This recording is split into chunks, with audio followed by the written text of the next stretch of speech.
Good morning, everybody. Greetings. Did we decide on like woeful Wednesday? I can't remember what we decided Wednesday is. Awful Wednesday. Wonderful Wednesday. Yeah, that's really what it is. That's really especially because we're Because, both wearing different glasses today. yeah, I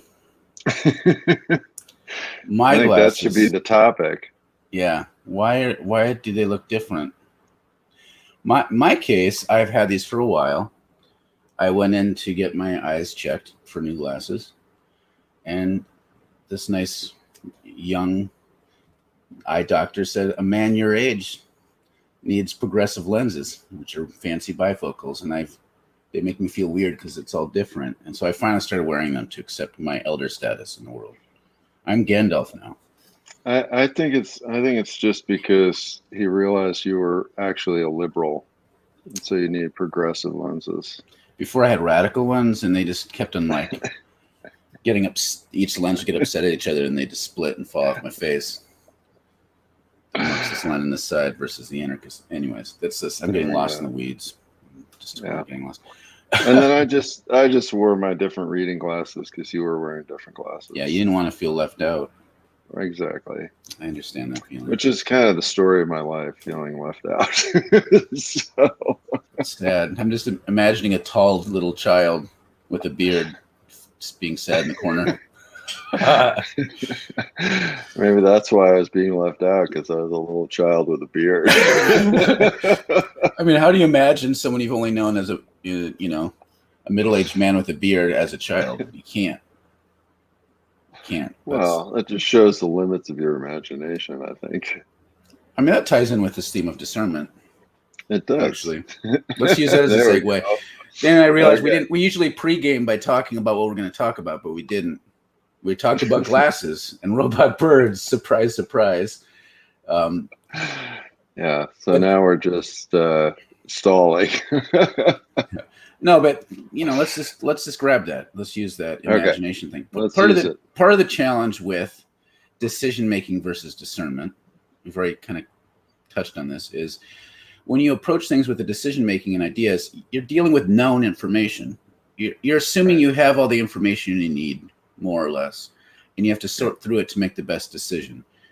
And that seriously and astonishingly undervalues the possibility that you don't know everything you need to know. Right. And it underplays the fact that, I say this all the time, like our lives are very deterministic, generally speaking, because all these structures out there limit our choices, and they imprint themselves in our minds as kind of inner structures, which also limit choices, the cop in the head. And so the amount of reasonable choices you might feel like you have in a moment is kind of bound.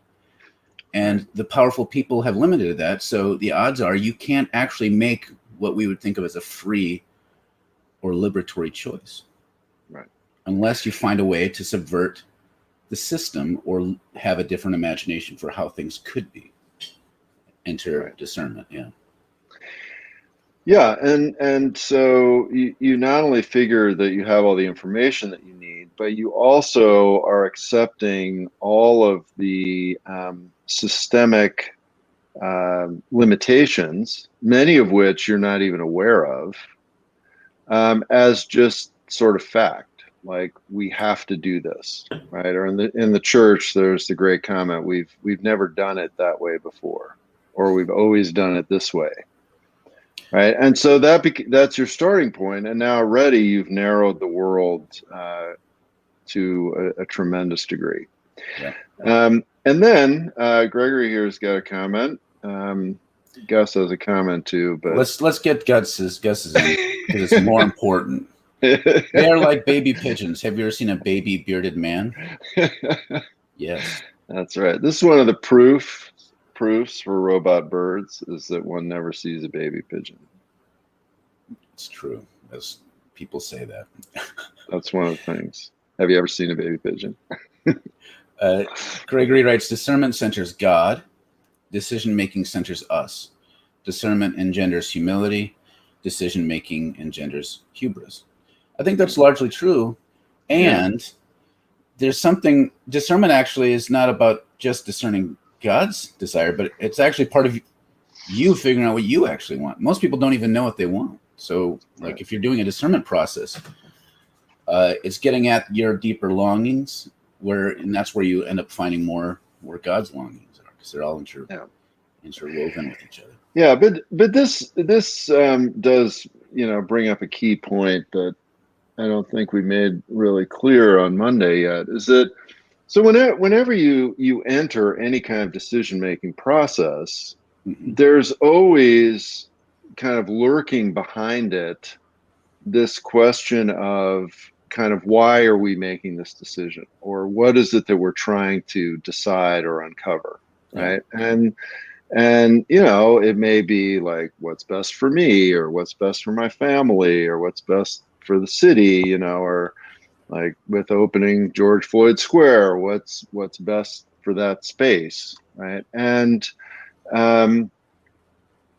we rarely stop and say, oh, and so all of those things are one way or another centered on particular persons, groups of persons, different ideas, as we've been talking about it. And what discernment starts with is exactly what Gregory's talking about, is that the question is, what does God want? Now, there's all kinds of problems with that language, particularly in the fundamentalist world. And then there are all the kinds of people who are like, well, I don't believe in God, or I don't care about God, or whatever. So, maybe another way of looking at this or talking about this is, what is it that is going to create the most love, or what is it that's going to create the most human situation for everybody, right? Yep. What is it that centers the best thing for all of creation, right? That might be another way. So maybe it's not just what centers what's best for all humans, but what's also best for the environment, right? And so it's a way of pointing towards what we might call, a third thing, right? It's like the other voice in the room that we're not really hearing. And that's really what discernment starts with, right? And oftentimes you'll hear people say things like, well, I don't really care all that much what I want. It's what does God want? Now, again, you brought up a very challenging problem with that, is that if you've got a very negative theology of desire, that can be very abusive. And that's right. And the just paradox, endemic within Western, maybe Eastern, but Western Christianity for sure is just loaded up with that. And of course the paradox in discernment is that what God wants is also what's going to bring greatest life to people and to the environment. And so just even recognizing that that's your starting point is really important. Because again, in decision making, people immediately jump in with both feet, arms, legs, everything with, okay, what's my idea and how am I going to get this done? Yeah, and just to kind of circle back a little bit, and this connects with Carol's comment, which I'm going to share here. I read and posted this recently. Discipline is remembering what you want, sort of on point. And I want to dig at that a little bit before moving on, because there is within Western Christianity, Protestantism is baked in, especially if you're fundamentalist, the idea that Christianity is about submitting your will to the ultimate authority, and it's self-denial, right? The idea of self-fulfillment is something that wild liberals do, and this is how you get towards sin. Like that's kind of, rather than assuming like they're, and for evangelicals who may be listening, I'm going to cite C.S. Lewis because he's one of your saints. He talked about in The Weight of Glory that the problem isn't that we desire too much, it's that we don't desire enough. We're like a child playing with mud pies, in the sand when a holiday at sea is offered. That's how he puts it. And that's, I don't like C.S. Lewis for a lot of stuff, but that's a great insight. The issue is, we look at Jesus as an example of self-denial. Take up your cross and follow me, without really understanding the other part where it says, for the joy set before him, he took up the cross. There's something ultimately fulfilling, it's hard to say this, about Jesus on his way to the cross. It isn't just about submitting his self and will to God and self-denial as a purely negative act. So if you can't get to past that, discernment becomes almost impossible, because then it's about putting in all the data in a computer to figure out what God's will is. Bloop, bloop, bloop, bloop, bloop. And then you figure out what God wants you to do and you just do it. And then it all becomes about exercising your will, which is also this other Western thing that's overinflated. The idea that you have much will to use to begin with anyway. And this is why I like what Carol said. Discipline is remembering what you want. So many things, like in life, there's apps, there's programs you can spend $250 on, where it's how to just get your disciplined will to do what you really want to accomplish. And really, that psychologists, the more they study it, it's like, you can't force yourself to do stuff. That's not how you succeed at things. It's actually attending to what's underneath. It's your actual desires and self-understanding, and realizing that there's motives, there's something in it for you. You desire it. You have to kind of nurture that desire. Anyways, long-winded sermon done. I got a few things to say too, but let's get to some of these other comments. Let's get back up to Gregory. All decision-making should be provisional, with an eye toward fresh revelation and insight. Right. Yeah, and what that gets to is, which I mentioned on Monday, is this difference between discernment as a tool for decision making versus a way of life. Yeah. Right. And so as the term discernment has gotten popular, people are just like, oh, well, this is just a spiritually sounding way of doing decision making. And so one of the things I've seen over the last 15 years, which really cracks me up, is that in church gatherings, instead of saying like we're debating and voting, they now say we're discerning, but they're still debating and voting. And so this idea that discernment is just a decision-making tool is not true at all. It really is a way of life. And so we're always holding our understanding very loosely, and we're continuing to do this discernment reflection because we know that we don't know everything, and we know that things change. And so there's fresh revelation, there's fresh insight, and there has to be this open process space to allow that to have some influence.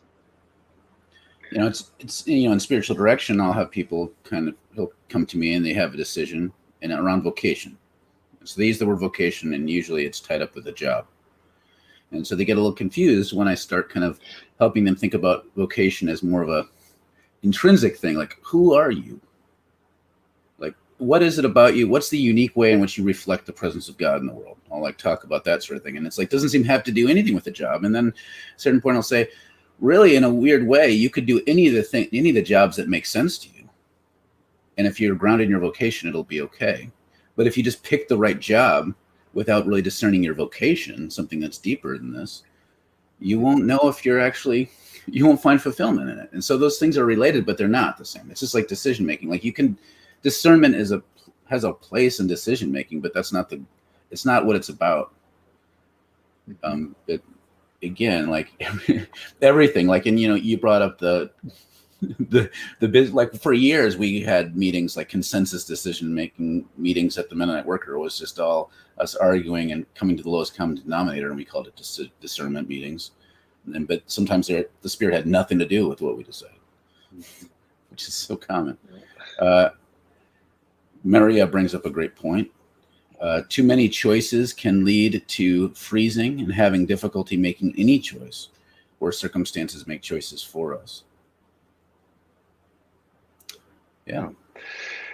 Well, yeah, absolutely, and especially if the if the process for picking between all of these choices is this kind of what is the best idea, as opposed to this internal, both individually and collectively, sense of what is bringing us to life.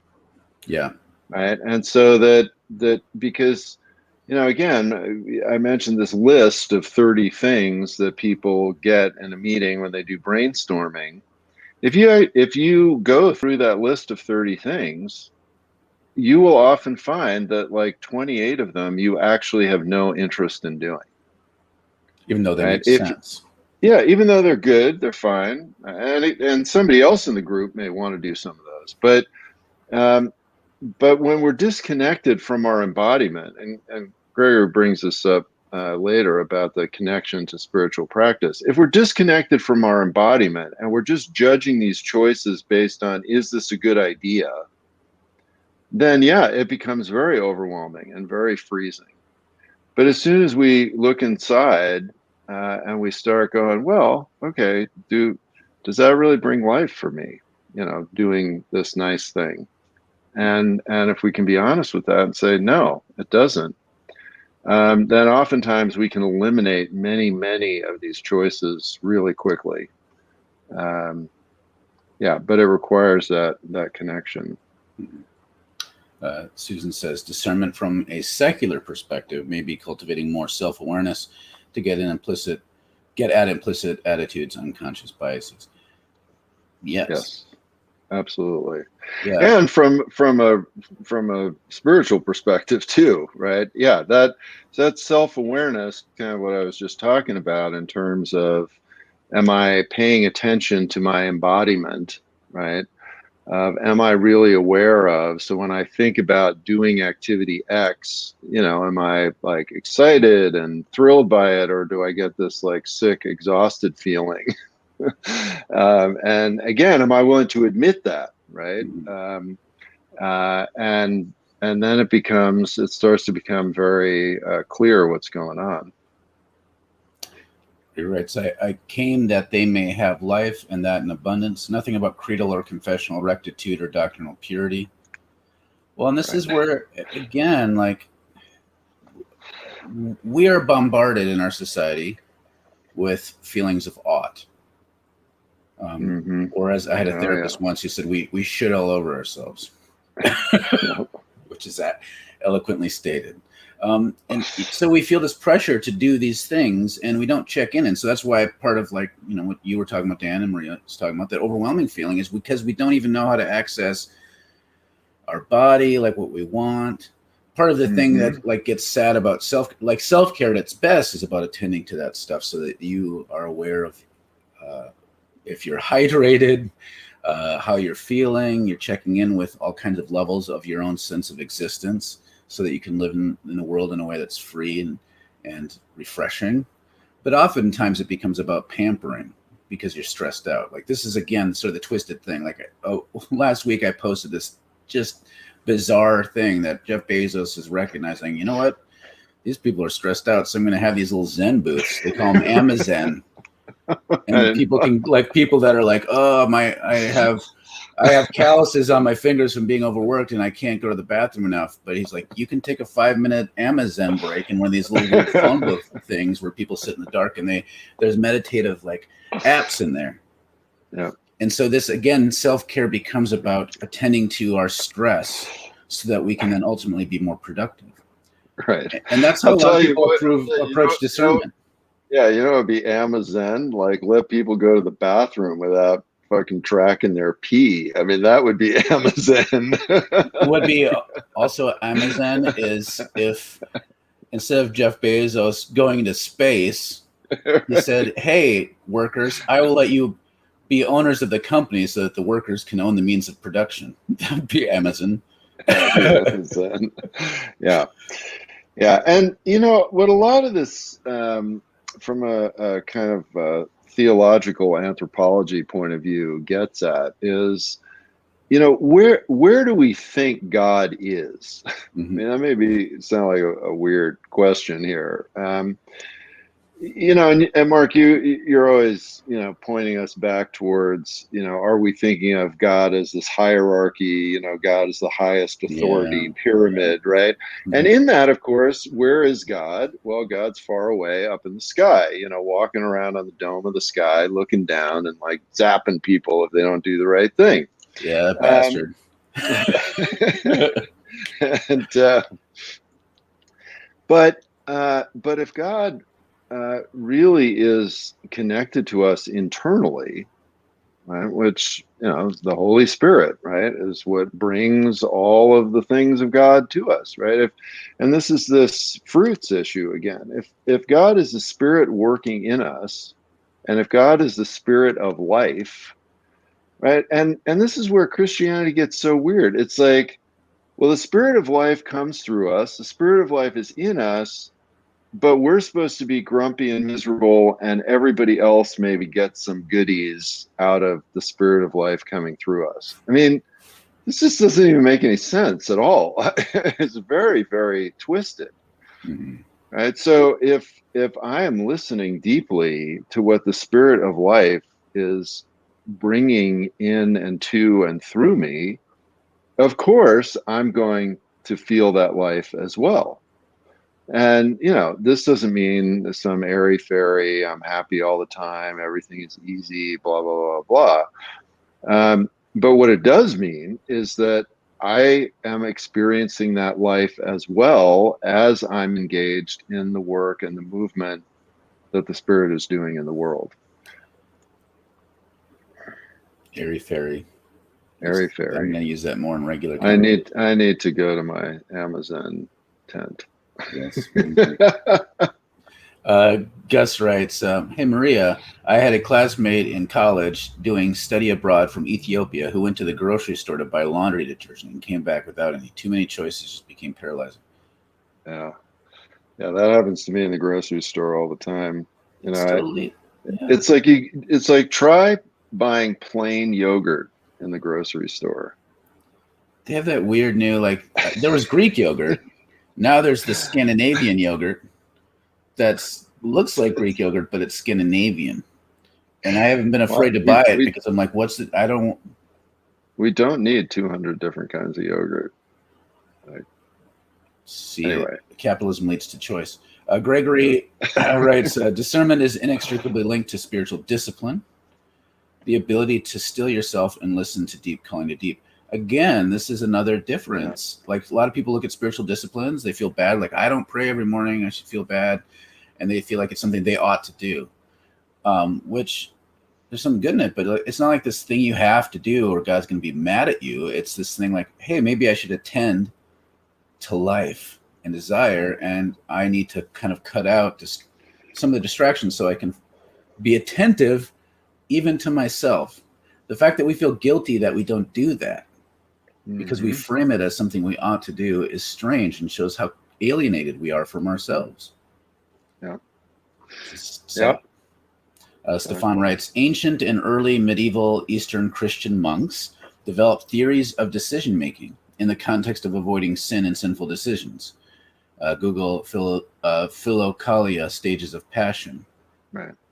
Yeah, I mean that's one of the discernment practice traditions, and yeah, I mean, and this is one of the really sad things to me about church. I mean, we have a 2,000 year history uh, of teachings about prayerful decision making, about how to do that in groups, how to do that individually, about what that looks like, the manifestations of it, the stages of it. I mean, all of these things, and yet, it's as if none of that exists, and we don't form people in that. We don't form, kids in that. We don't form families in that. And there's just all this wisdom that's kind of hidden away. I think there's some story about that lights under a bushel or something. No, I'm going to let it shine. Uh, Gregory writes, what should we do? What can we do? What will we do? I Right. don't know. That's a good set of questions. Series writes, what is bringing us to life is what needs to be the baseline of discernment. I mean, that's the Ignatian, the Ignatian kind of thing, which, kind of one of the parents of modern discernment practices. And that's not even an easy question. Like, no. And that's no, I mean, all the time, people that I work with, I'll just have them meditate on that question every day. What do I want? And again, when they start doing that, they're like, I have no idea. And one of the practices I like encouraging people to do sometimes, and I'll do sometimes for myself, it's from Elizabeth Liebert's book on discernment. It's a good text, The Art of Discernment. Yeah. And it's just to kind of be centered and silent and ask, what is it that I want right now in this minute or this moment? And it could be like, I'm hungry for a ham sandwich. And then you just kind of keep asking that question, and it brings you down underneath until you start realizing more of what's going on inside of you. And the way I like to think about it is it's shifting from desire to longing. Like, I think of longing as those deeper things that are truer than just simple desire. But we can't really get to that. And again, we get so hung up on pathologizing desire as a bad thing that we just avoid it. And we stop and we blame people like, oh, that person made bad decisions because of their wayward desire. Well, maybe we need to stop and look what's underneath the desire. But we don't do that. That's not something that's encouraged in churches or spaces. We're told just to subordinate our will. Kathleen writes, I might be doing discernment wrong. I keep ending up with nothing as to what I want to do differently. Or maybe you're enlightened. Well, but I would say that's not totally true, Kathleen. For example, in the fall, right, you went through a whole discernment reflective process about retiring. What did you want to do relative to these churches and the one that was endangering your life from the pandemic? So, so I don't know. Maybe in the important things in life, you are perfectly enlightened. And so then everybody who's listening should make a pilgrimage to Kathleen's house to find out what she's doing right. Long after you're gone, I have dibs on your pinky bone because I can use it as a relic. There we go. We will spread you around as relics. That's very creepy. I'm sorry. Carol writes, or bringing us to peace or action. Begs the question, what is life? Yeah, well, I mean, it's potentially any of those things, right? So sometimes what brings us to life is doing nothing. Sometimes what brings us to life is doing something.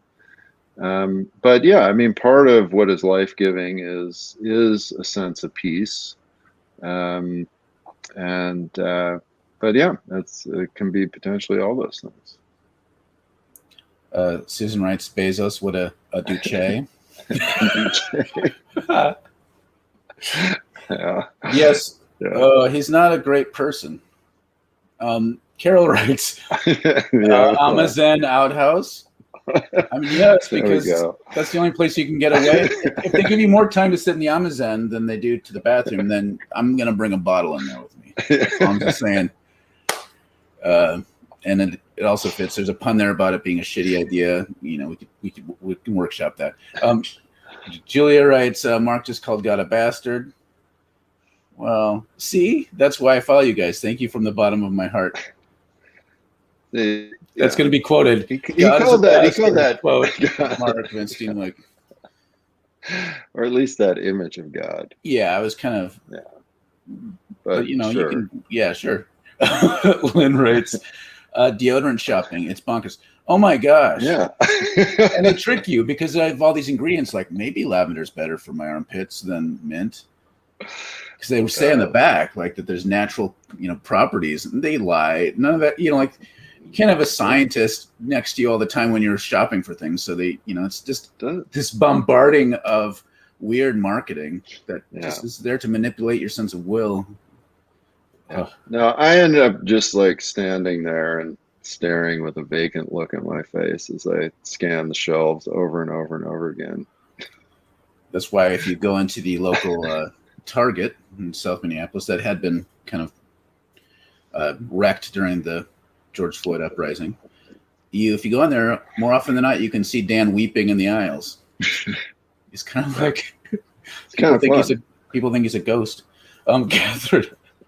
Catherine writes, I used to believe and was encouraged to think that God had a specific plan for me in any situation that I needed to precisely figure out. Hello, OCD. Yeah. And that's true. This is where you see these images of God connecting directly with mental health issues and making things really painful for folks. Recovering from that, it still blows my mind how many discernment situations have no and or many right answers, even ones that have that people have huge opinions about, like whether or not one should have kids. Right. Yeah, no, exactly. And that, the psychotic warlord playing hide and seek with the right decision image is so powerfully toxic. Right. And the discernment model is actually completely different, right? Like there are no right answers. Right? There's only the question of what is life-giving for the community in the particular context that it's in, which creates a real sense of groundlessness, particularly among people that come out of that very violent, abusive image of God. It's terrifying. Well, then you add this sense, and this is very common among conservative Christians, that you are so messed up by sinful nature that you can't even begin to discern what's life-giving. Therefore, you just need to discern what the Bible says for all times and do it. And then always question what you want and desire to the point where you think you're fundamentally messed up and should feel ashamed of yourself all the time. And so, of course, like then, you have the OCD piece. Then all of a sudden you're connecting with anxiety and depression, exacerbating it. And then you feeling depressed all the time becomes reinforcing evidence that you're a broken piece of crap. So this is just, no wonder people are leaving the church in increasing rates all the time now. At the very place we should be discerning desire and love and longing and joy and peace becomes the source of misery and self-hatred. It just drives me bonkers. Literally sometimes. Susan writes, it's also interesting that attitudes, thoughts, behaviors influence each other in both directions, doing and practical acts as a means of discerning. Yes. Yeah. This is that active, reflective kind of cycle. Yeah. Exactly. It's the constant back and forth and continuing to pay attention. Right. And this is why this idea that, I'm going to do discernment, I'm going to figure out the answer, and then I'm never going to pay attention again. It's like, no, that's not discernment. Kathleen, or Susan writes, Kathleen, I feel that you are doing so well with the circumstances you've been dealt. Yeah. Absolutely. Yeah. Amen. Maria writes, starting out, I think of the Hippocratic Oath of doing no harm. That has limited my choices a lot. And I think that's a good way of, like, we're not saying that every decision, I just want to make this clear for people that are listening, that every decision has to be open, start with a clean slate. Sometimes it makes sense. Like, I'm not going to consider violent or painful options in my decision-making process, or I'm going to think about fruits of the spirit or what's kind. Like, that's all part of the discernment process. And so you're right. I think starting with a no harm is an amazing place. And I wish our politicians did that as their starting point for decision-making. Yeah. All right. This has been super helpful to me today. Thank you to you both. Well, thank you. It's encouraging to hear that. Thanks, Leah. Susan writes, bingo, Mark, I can't do that shit anymore. Are we still talking about the Amazon? That's all the church stuff you were just talking about. I know. I wanted to tie it back to the outhouse thing, because I'm funny that way. All right. It's been great conversation, everybody. Thank you for chiming in. Yeah. Really appreciate it, everyone. And go to your Amazon booth now. The clock is counting. You have 2 minutes and 34 seconds left. Yep. We'll see you on Fascism Friday. Bye.